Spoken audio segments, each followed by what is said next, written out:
Welcome to NTD Evening News. Our top story tonight, President Trump with a major medical announcement about an epidemic plaguing American youth, and the White House doubling down on its promise to punish political violence. That's after the president and his cabinet secretaries attended the memorial service for Charlie Kirk yesterday in Arizona. Mari Otsu at the White House. Jimmy Kimmel Live is set to return to air after a brief suspension. This comes amid controversy over the talk show host's false comment about the Charlie Kirk assassination. The Supreme Court has agreed to hear arguments over whether the president can fire agency employees. That's as the High Court temporarily allows the termination of the FTC commissioner. The Hamas terrorist group performed public executions of 3 men they accused of working with Israel. This comes as Israelis protested for the release of the hostages still held in the Gaza Strip. Jason Perry reports. The U.S. is calling on Russia to stop entering the airspace of NATO members. Arian Pastar has more on the alleged violations by Moscow.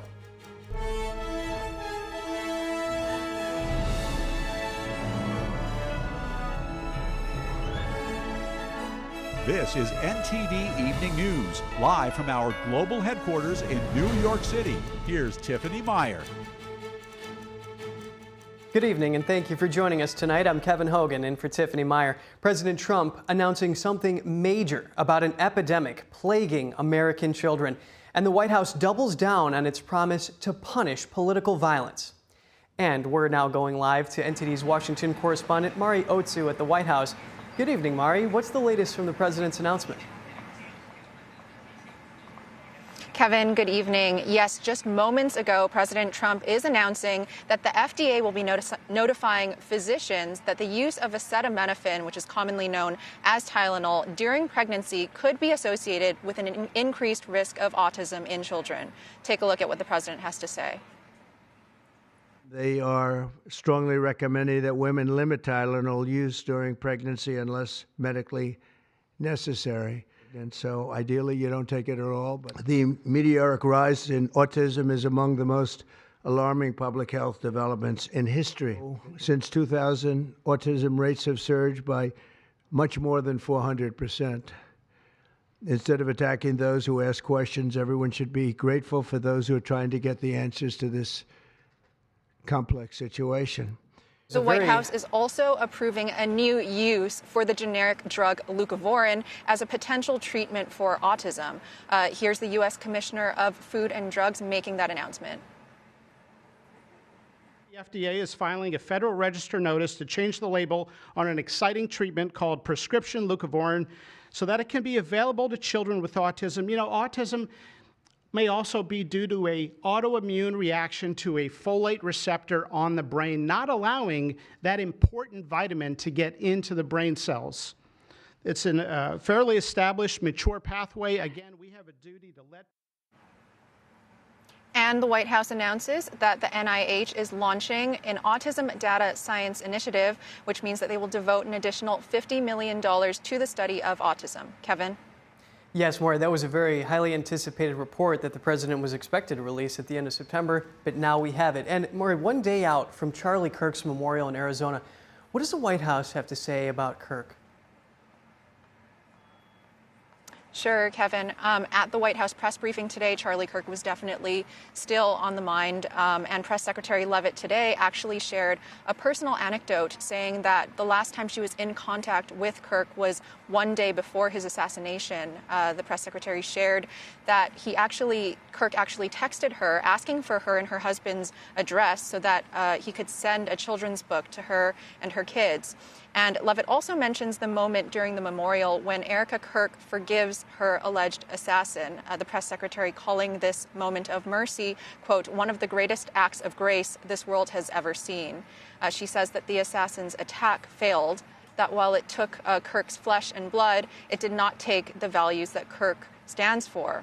But at the same time, the White House also doubles down on condemning political violence and exposing it, saying that that's the only way that the U.S. can heal from this. Take a look.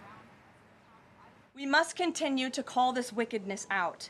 It's the only way that our nation can heal. For too long, past leaders have offered platitudes while political violence has been allowed to fester in innocent and harm innocent Americans. There has been coordinated campaigns dating back years. These groups have radicalized impressionable individuals to foment violence. Enough is enough, and as President Trump has promised, he will directly address the dark sources funding and supporting this domestic terrorism to finally restore order in our country. The press secretary says that President Trump is set to sign an executive order designating Antifa a domestic terrorist organization, quote, very soon as later tonight. And meanwhile, on the president's schedule, President Trump is set to depart for New York soon this evening, where he will be speaking at the 80th session of the UN General Assembly tomorrow. The White House says that he will deliver a speech there about his peacemaking accomplishments from this term, and he will make a speech about that will touch on how globalist institutions have affected the world order. Kevin, back to you. Great roundup from you. Thank you for that update, Mari. And during the White House announcement on autism, Health Secretary Robert F. Kennedy Jr. reassured the autism community that he and the department will continue a, quote, relentless search for more answers. NTD correspondent Jason Blair has more. Autism is a complex disorder with multifactorial etiology. We are continuing to investigate a multiplicity of potential causes with no areas of taboo. HHS Secretary Robert F. Kennedy Jr.'s involvement in today's autism announcement is the latest in 20 years of public research by Kennedy. We expect this to be the first of many announcements over the coming years. And I want to reassure the people in the autism community that we will be uncompromising and relentless in our search for answers. Kennedy started going public with his research into autism and possible environmental causes in 2005 with an article published in Rolling Stone magazine and Salon. The article was called Deadly Immunity and contained links between a mercury-based preservative found in vaccines and neurological disorders, including autism. The article was issued corrections by both publications, then later taken down. Salon cited inaccuracies and, quote, subsequent critics that had, quote, further eroded any faith we had in the story's value. Kennedy has stood by his article and has said that the takedown was about pressure from pharmaceutical companies and government agencies rather than factual errors. Kennedy has also published several books on the topic, including Vax Unvaxxed, Let the Science Speak, and Thimerosal. Kennedy also co-founded the nonprofit research and advocacy organization World Mercury Project, which was later renamed to Children's Health Defense in 2018. Kennedy resigned as chairman of Children's Health Defense in December of 2024 in anticipation of being confirmed as HHS Secretary for the Trump administration.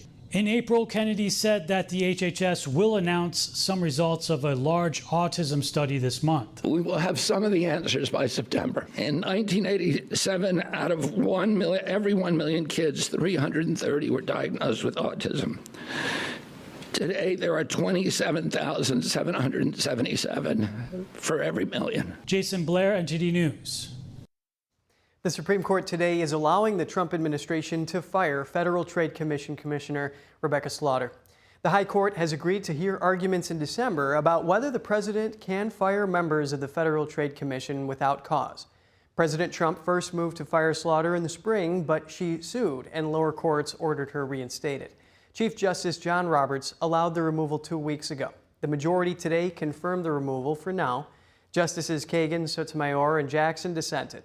The court will ultimately consider whether removal protections for members of the FTC violate the separation of powers and whether a federal court can prevent a person's removal from public office, as lower courts have been doing. And in the Middle East, protests were held on the eve of the Jewish New Year to release the remaining hostages held in the Gaza Strip. Meanwhile, the Hamas terrorist group performed a public execution of 3 men accused of working with Israel.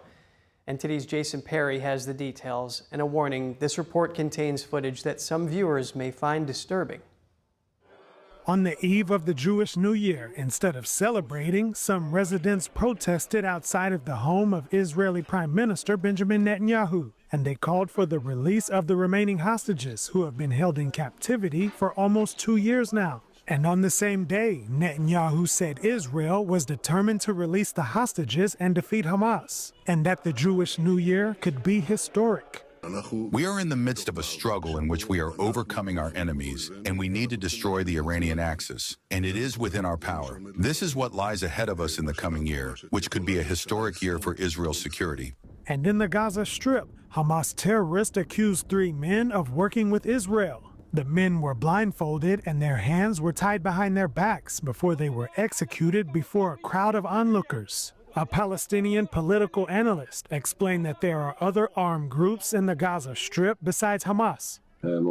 First, those leading these groups have a vendetta against Hamas. They didn't come as an alternative authority to Hamas. They came to take revenge on Hamas. Hamas greatly fears and is greatly concerned about the expansion of these groups, which is why it did what it did. Meanwhile, multiple Western countries, including the UK and Canada, recently recognized Palestine as a state.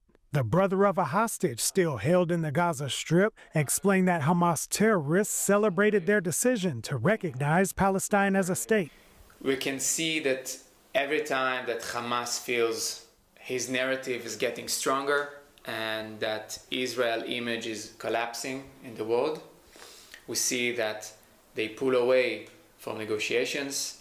It gives them more strength. It encourages them to continue this war.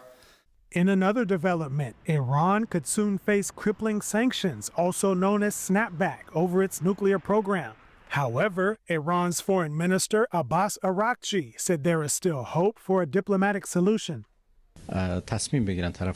We do not respond to the language of pressure and threats, but with the language of dignity, with the language of respect. We will respond appropriately. The UK, France, and Germany said they could delay the sanctions and give diplomacy a chance if Iran allows UN nuclear inspectors to its nuclear sites, addresses concerns about its stock of enriched uranium, and resumes talks with the United States. Jason Perry, NTD News. The U.S. is calling on Russia to stop entering the airspace of NATO members. This after 3 nations reported violations by Moscow. U.S. Ambassador to the United Nations Mike Waltz raised the issue today at his first UN Security Council briefing.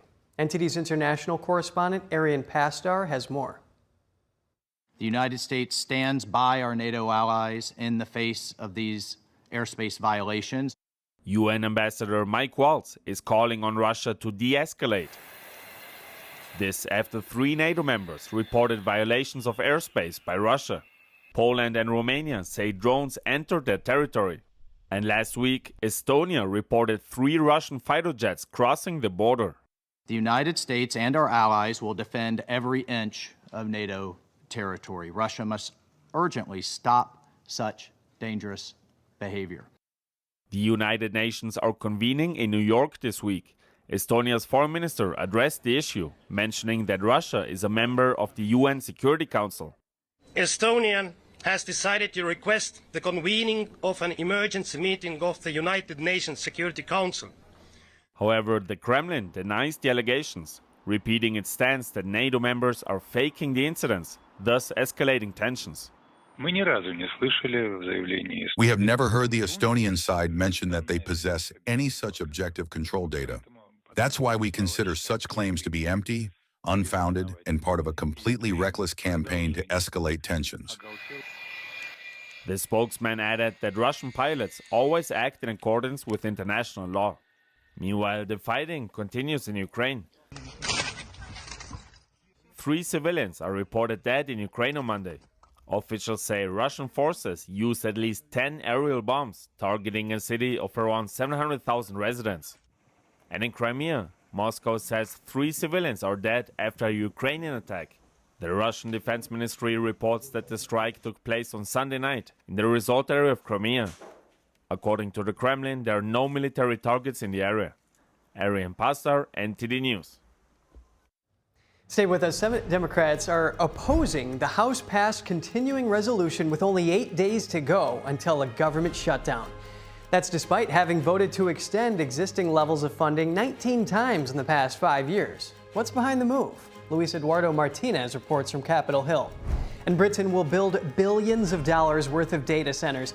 But net zero policies pose a challenge to growing energy demands, something that could leave other industries without power if it's not solved soon. Malcolm Hudson has more from London when we come back.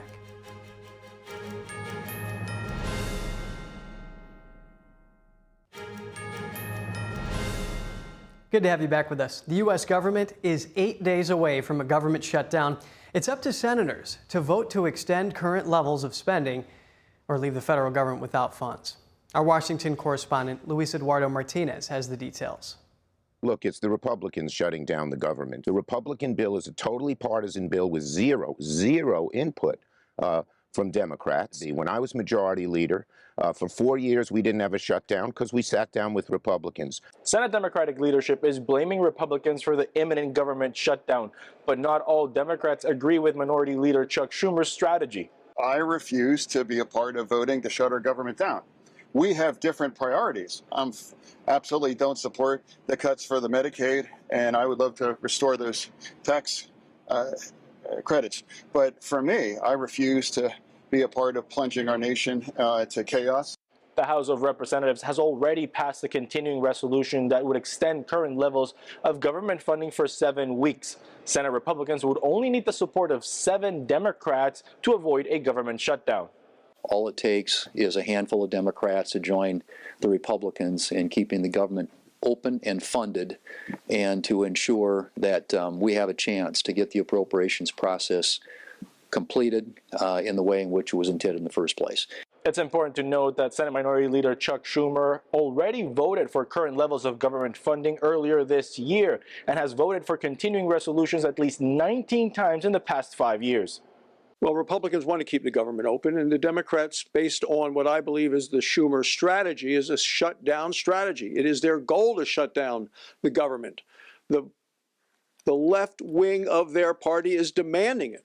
Senator Chuck Schumer wants to force the extension of enhanced healthcare tax credits that Democrats approved through their reconciliation bill of 2021, also known as the Inflation Reduction Act. The Democratic proposal would increase government spending some $350 billion over the next 10 years. Republicans do not want to shut the government down. It's the radical left who have co-opted Chuck Schumer, bending to their will to put us in a position where we could have a government shutdown. Additionally, Senator Chuck Schumer is demanding the repeal of provisions of the Republican reconciliation bill that passed earlier this summer, also known as the One Big Beautiful Bill, in exchange for agreeing to support a continuing resolution which would actually extend levels of funding set by the Biden administration. Reporting from Washington, D.C., Luis Eduardo Martinez, NTD News. Texas Governor Greg Abbott has signed Senate Bill 8, known as the Bathroom Bill. It requires people to use public restrooms based on their sex at birth, rather than gender identity. NTD's Christina Corona tells us more. I'm about to sign a law that says no men in women's restrooms.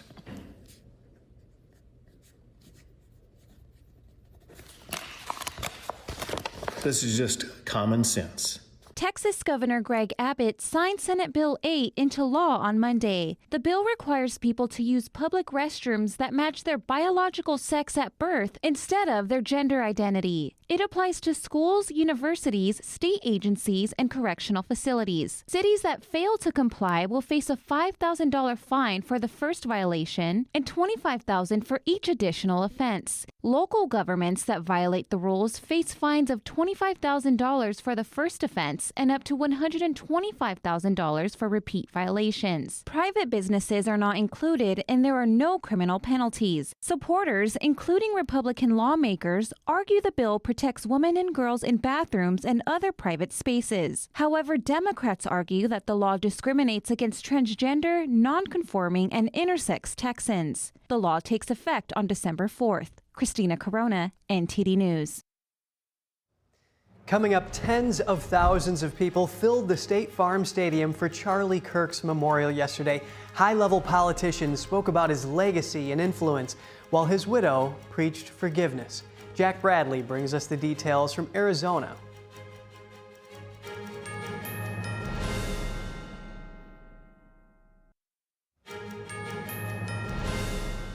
Welcome back. Britain's net zero policies pose a challenge to energy demand. The tech prosperity deal signed last week with the United States will see energy demands from AI data centers shoot up, but it could leave the rest of the nation at a loss. NTD's international correspondent Malcolm Hudson has more on this. US tech companies have committed to invest hundreds of billions of dollars into the United Kingdom. It's part of the tech prosperity deal, which seeks to make Britain a global artificial intelligence hub. Commerce Secretary Howard Lutnick last week said the UK's lighter regulations make it a better place to invest than the European Union. But economist Catherine McBride said there are policies which still present challenges. The offers of investment in the UK are fantastic, and I'm very glad that the US sees the UK as a much easier place to do business. But the problem is that we have got these net zero laws. Britain is legally committed to reaching net zero carbon emissions by 2050. It is moving away from oil and gas power and towards renewables like wind and solar.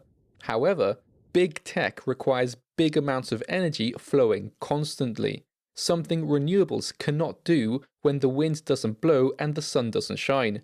Nuclear provides constant power, but many power stations are being decommissioned before the end of the decade. The tech prosperity deal is putting money towards nuclear, but these new power stations are expected to be ready in the early 2030s. So we are going to have this shortage of dispatchable power at the end of the 2020s. And that could be disastrous for other industries who rely on electricity, because they will probably find that they get turned off. A solution is to take a step back from net zero policies. NVIDIA CEO Jensen Huang recently said high energy prices are a challenge. The UK's industrial electricity costs are the highest in the developed world and 4 times higher than in the US. Huang said Britain will need to run its new data centres with gas-fired power plants. This could alleviate energy demand issues in the years before the new nuclear power plants come into action in the next decade. Malcolm Hudson, NTD News. Tens of thousands overfilled a stadium for Charlie Kirk's memorial yesterday. President Trump, several members of his cabinet, other high-level politicians and thought leaders spoke about the legacy he left behind. NTD's Jack Bradley has more from Glendale, Arizona. Charlie's murder was not just an attack on one man or one movement. It was an attack on our entire nation. It was an assault on our most sacred liberties and God-given rights. The gun was pointed at him, but the bullet was aimed at all of us. A memorial held for Charlie Kirk at State Farm Stadium in Glendale, Arizona on Sunday. President Trump saying that he'll award Charlie the Presidential Medal of Freedom. It's the highest civilian honor. Tens of thousands of supporters traveling from across the country for an event scheduled within the span of a week, some beginning to line up at 3 a.m. to secure a spot. President Trump, along with many members of his cabinet, spoke at the memorial, honoring the legacy Charlie left behind, including those of faith, family, freedom, and a revival of spirituality. Charlie suffered a terrible fate, my friends. We all know it. We all saw it. But think, it is not the worst fate. It is better to face a gunman than to live your life afraid to speak the truth. Where young Americans are actively told that everything that they were taught, that all the foundations that made our society and our civilization so grand, they were all wrong, they were all evil, that marriage is oppressive, that children are a burden, that America is a source of evil, not of good in the world. And here was this voice that inspired a movement in which young Americans were told that is not true. He always gave the biggest microphone to the people who were most passionately aligned against him, because he believed that we need to talk to each other and that we needed to be able to say what we mean without saying it mean. Mrs. Erica Kirk, who is now taking over Charlie's company, Turning Point USA, sends a message of hope and unity and a revival of faith. He wanted to save young men, just like the one who took his life. That man, that young man, I forgive him. Several attendees say Charlie's legacy and his fight for traditional values will continue to grow. He loved his God. He loved his family, his poor little kids who I have to see now at church every day without a dad, and he loved America. I actually was talking with Charlie a couple weeks ago, and I asked asked him, I said, I believe the greatest issue facing our country is the breakdown of the family between one man and one woman. And he said, 100% agree. Charlie valued the personal relationships and going out to campuses and having one-on-one conversations. I think that really sparked something in the younger generation, and now everyone has an even bigger reason to come together now. A common message we've heard at this event is that there's a change coming to America, a turning point, and that is unity amid disagreements and loving kindness amid political differences. Reporting from Glendale, Arizona, Jack Bradley, NTD News. And as we've been covering, for those just now tuning in, the memorial for Turning Point USA founder Charlie Kirk brought tens of thousands to State Farm Stadium in Glendale, Arizona. Speakers brought attention to hopes of a revival of the values that Kirk espoused, while others highlighted his legacy. And joining me now to discuss this is Armin Kurdian, political strategist and a Republican candidate for state senator in California. Thanks for being here, Armin. What kind of faith and courage does it take for Erica Kirk, Charlie's widow, to forgive her husband's killer? Superhuman, Kevin, honestly, for her to go up there and not just an arena full of 100,000 people, but millions of people all over the world watching it. I mean, just, watching it, my eyes are welling, but just thinking about those comments, it's hard for me to keep it together. I think about it, of what she had to do and the kind of strength that can only come from belief in the supernatural power of God and Jesus is absolutely amazing.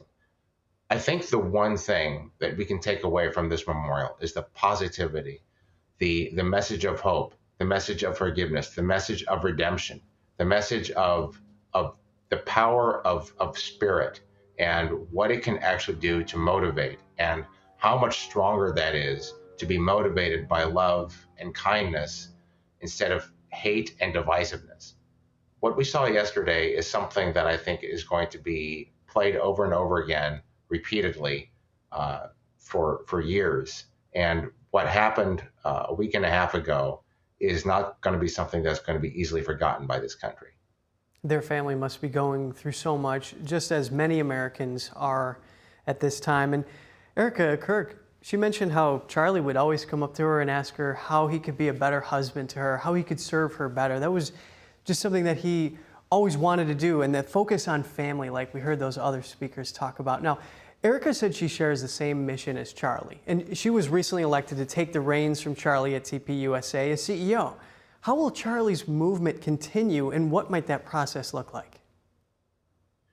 Well, what Charlie managed to do is make the organization larger than himself. Erica is going to do an outstanding job going forward.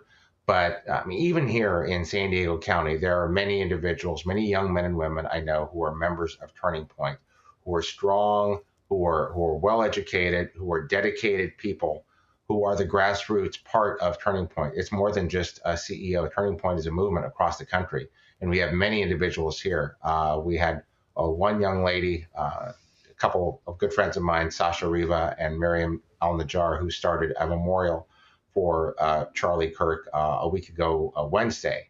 And that attracted over 4,000 people. They put that thing together in less than a week. This is the kind of thing that they're capable of. And this is the kind of thing that Turning Point inspires in young men and women all over the country. Armin, that's really great context, that this is a grassroots movement that we're seeing now go forward past Charlie Kirk's passing. And TPUSA has played such a critical role in the Republican Party's direction, including President Trump's second election win. So what role do you see TPUSA having on the party moving forward after everything that's happened? Kids today going through high school and going through college are not exposed to a lot of information without the ability or the skill sets to process it. We've seen an elimination of critical thinking in schools and education, which has allowed what we've seen happening, proliferating social media, the hate, the divisiveness, and the self-righteousness that we've seen come out from a lot of these young kids.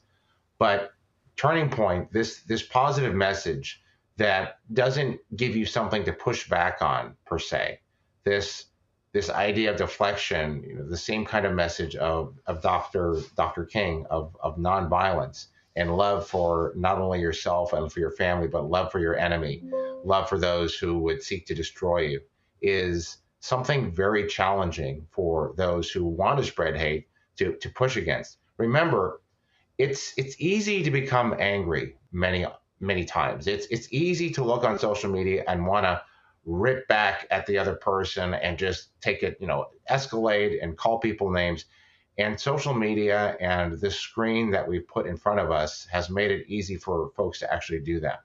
Charlie believed in actually getting out there and talking to people face to face. And that is how you win hearts and minds. It's not just from messaging and not just from videos, but getting out there and talking to people face to face. So no matter what the medium of communication is, no matter what the message is, we as human beings need to be in communities. We need to be in the presence of other people to actually talk to. I experience it when I go knock on doors for political candidates. People, even of different political persuasions, they like talking to someone.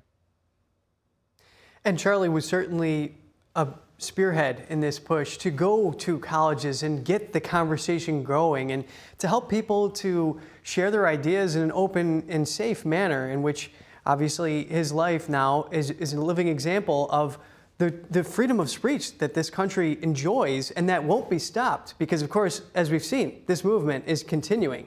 And now President Trump said that Charlie is a martyr for American freedom. And others praised him as a MAGA warrior, and Congresswoman Anna Paulina Luna drew a parallel between Kirk and Martin Luther King Jr. How will history remember Charlie Kirk? Well, one of the things that struck me during the memorial service yesterday was Rebecca Dunn, one of the advisors, talking about Charlie, wanting to open up a new chapter in North Carolina and being told, well, it's going to cost $50,000. So if you can raise half of it, we'll do the other half. And he was 20 years old. And I think he called like just a couple minutes later saying that he had actually raised the money. That kind of energy and that kind of spirit I think is going to live on going forward. You have to remember, going back to what I was saying previously, there's millions of kids out there that are kind of lost souls that enjoy being the angry voice on social media. But what the real problem is there are a few people in leadership positions, whether they're elected or whether they're just on social media or other kind of DEI gurus, call them what you will, who demand and need this kind of fealty to this idea of this anti-American, anti-values, this anti-Christian movement that's out there. And you have to break the bonds between the people who are listening to these folks with this kind of a message, which again has to come, face to face, person to person, engaging with people, not giving folks something to push back against. So I'm very, very hopeful going forward. Folks have said that Donald Trump may not be president now without turning point.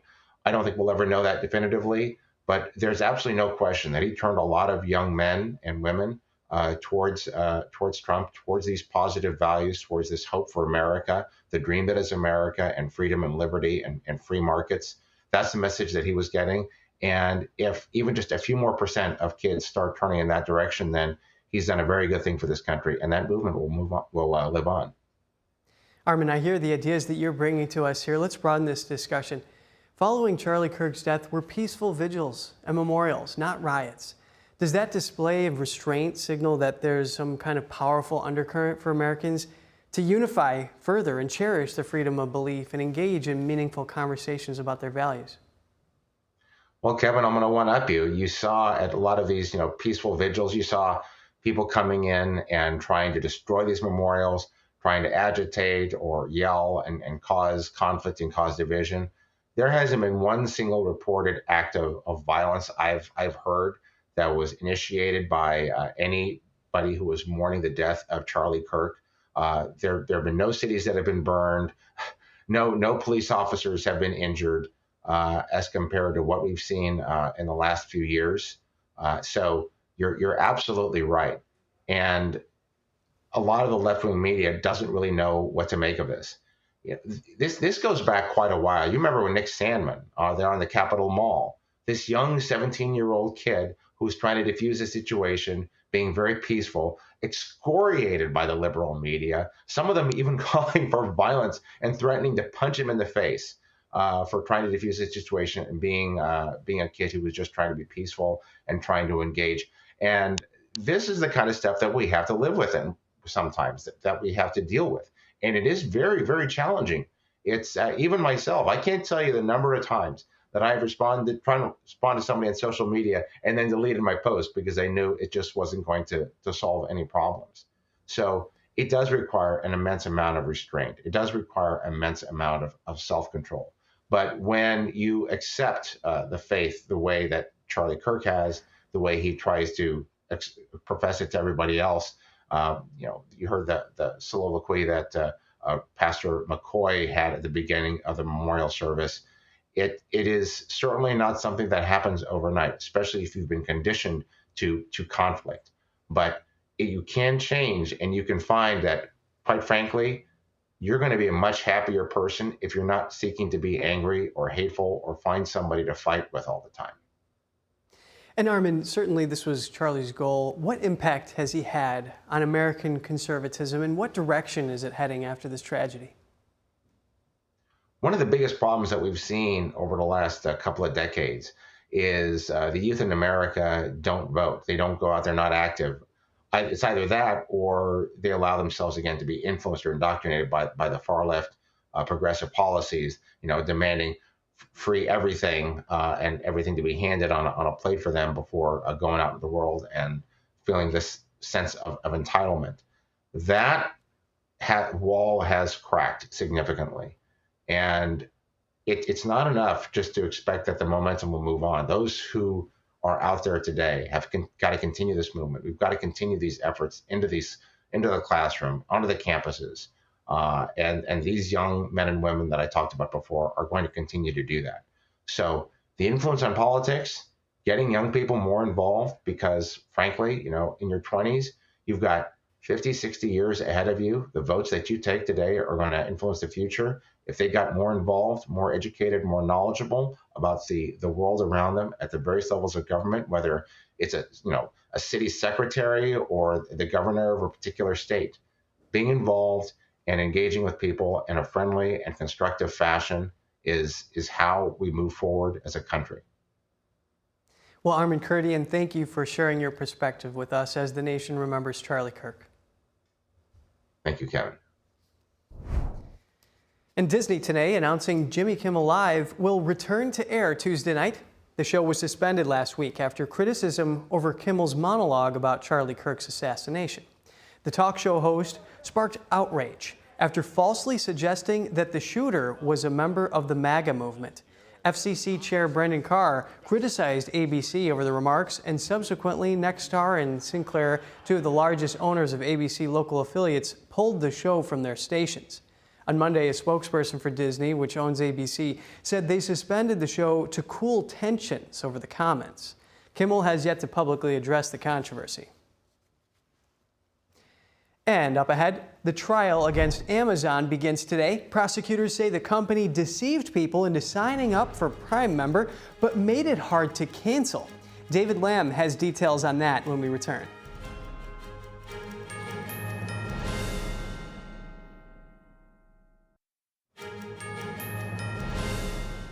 Welcome back. We have some breaking news. President Trump has just signed an executive order officially designating Antifa as a domestic terrorist organization. The order says Antifa is a, quote, militarist, anarchist enterprise that seeks to overthrow the U.S. government, law enforcement authorities, as well as the legal system, and says it uses violence and terrorism to achieve its goals. The order directs federal agencies to investigate, disrupt, and dismantle Antifa's operations. The terrorist designation follows the tragic assassination of Charlie Kirk. Officials revealed that the suspect, Tyler Robinson, engraved anti-fascist messages on bullets recovered by law enforcement. And next, Ryan Routh, a man who's representing himself after being charged with trying to kill President Trump, completed his defense today.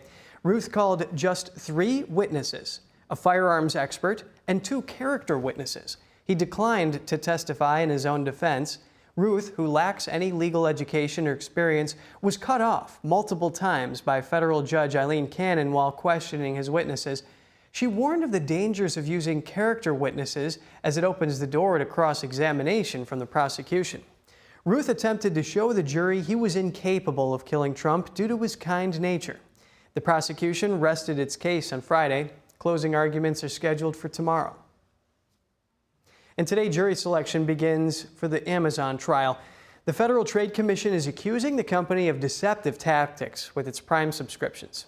NTD's David Lamb has more. The Federal Trade Commission's trial against Amazon begins this week over Amazon Prime. Filed in 2023 under the Biden administration, the FTC accuses the company of using manipulative tactics to enroll millions of users into its Prime service. The FTC says deceptive user interface designs known as dark patterns trick people into enrolling and at the same time make it hard for people to unsubscribe. Regulators said the process could take up to 4 pages and 15 steps to cancel the subscription, whereas signing up takes a few clicks. Membership costs $139 annually or $14.99 per month, and members get perks such as free same-day, one-day, or 2-day shipping and access to Prime Video streaming. Amazon has denied any wrongdoing, saying that customers are aware of the signups. The company said neither Amazon nor its executives did anything wrong. We remain confident the facts will show we acted properly and we always put customers first. Jurors will decide whether customers actually gave consent and whether Amazon's cancellation practices were unfair. Opening arguments are scheduled for Tuesday and the case is expected to last 1 month long. If the jury decides that Amazon violated the law, the judge will decide how much Amazon will pay in damages. David Lamb, NTD News. And that's all for today's news. For round-the-clock coverage, visit us at ntd.com/live or download our NTD app. Thanks for tuning in. I'm Kevin Hogan. Good night.